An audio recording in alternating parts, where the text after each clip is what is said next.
Fine.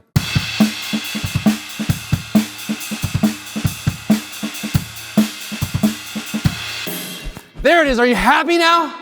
The Amen break is the most iconic break because it's been used in so many songs it'd be hard to name them in a reasonable amount of time. As you probably guessed, I'm going through the most iconic breaks ever to show you how producers use these famous drum patterns to make jungle, drum and bass, and hip hop. I recorded all these samples royalty-free, grab them right here, it's a free sample pack. And stick around because I'm going to reveal a drum break you probably haven't heard of yet. Let's get into it. When the band dropped out to let the drummer take a solo on an old funk record by the Winstons, no one knew they would inspire entirely new genres of electronic music by jungle and drum and bass producers decades later.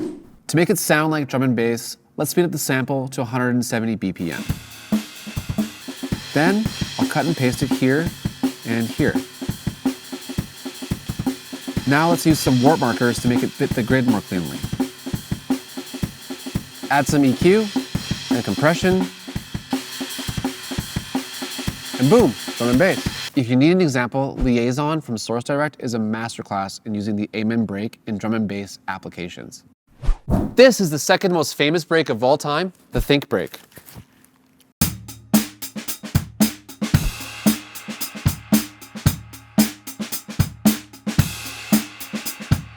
Originally sampled from Think About It by Lynn Collins and her band, this is one of the most common samples used in jungle and DnB. The original break is particularly interesting because there's a tambourine playing 16th notes and there's a few vocals shouting in the background. Some producers get around the vocals by slicing the break around it, but with my recreation, you don't have to think about that. Let's add a tambourine sample that I found on LANDR Samples to make it closer to the original version. Let's speed it up to 160 BPM. Then I'll make cuts around the faster snare drum parts here and here. Just add some huge respace to make it certified jungle.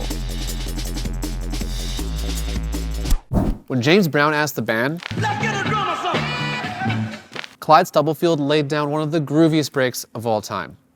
By the way, I'm not Clyde Stubblefield, but let me give this a shot, okay?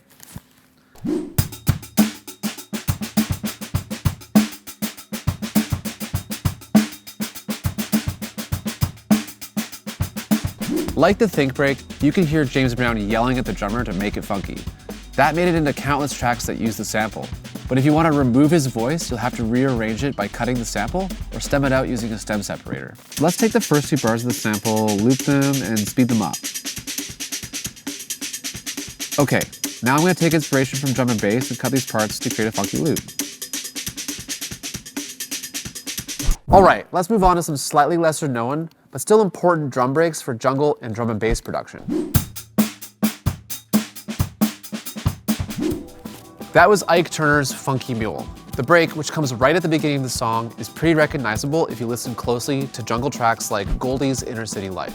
Even though it's a short, simple loop, taking the faster parts and chopping them up can make some pretty complex but recognizable step-style drum and bass sounds. Blowfly didn't know they'd create a killer jungle break when they wrote their tongue-in-cheek song about the alphabet with Sesame. Let's give it a try.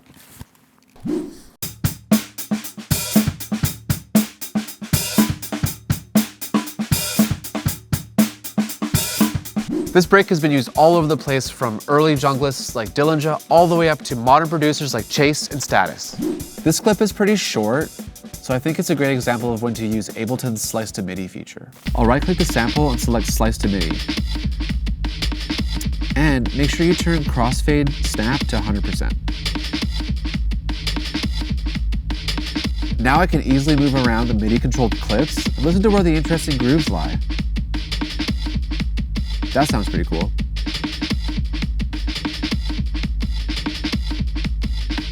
This hi-hat heavy groove from the Soul Searchers has made its way into countless rap tracks, but it's also been a staple in electronic tracks too, from producers like Moby and Burial.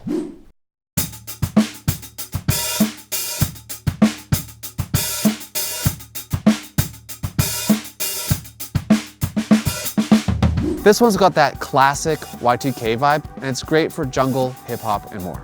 First step for this one is, again, to speed it up. I think somewhere in the 110 to 120 BPM range will make it more dancey. The sample is really all about the hi-hats and the snare drum, so I'm gonna add a little bit of EQ and compression. Nice, this will help bring them out a little bit more. It's a New Day from Skull Snaps features a drum break that's been sampled hundreds of times across many genres. I'm sure you'll recognize it from something since producers still use it today.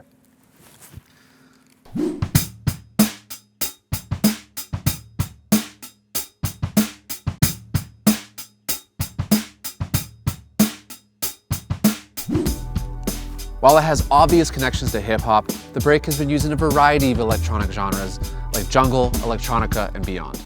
So I'm going to use tape from Baby Audio to make it a little bit more saturated and crunchy.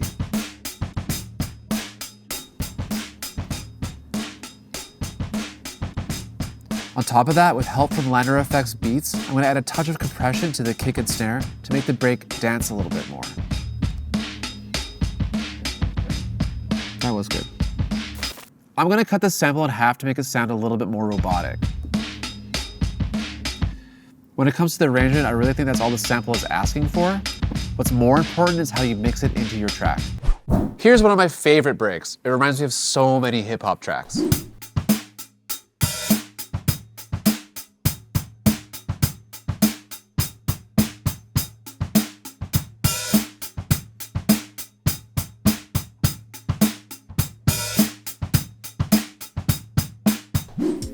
Hihache has been used in famous hip-hop tracks by De La Soul, Public Enemy, and LL Cool J, but it's also been used in lots of electronic music, like Phoenix Funk 5 by Aphex Twin and Pickled by Flying Lotus.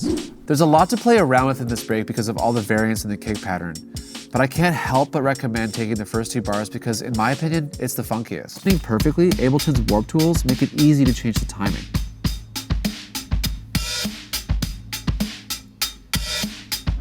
If you want a more electronic sound like Phoenix Funk 5, you'll have to speed it up and add a little bit of gate and EQ to the sample.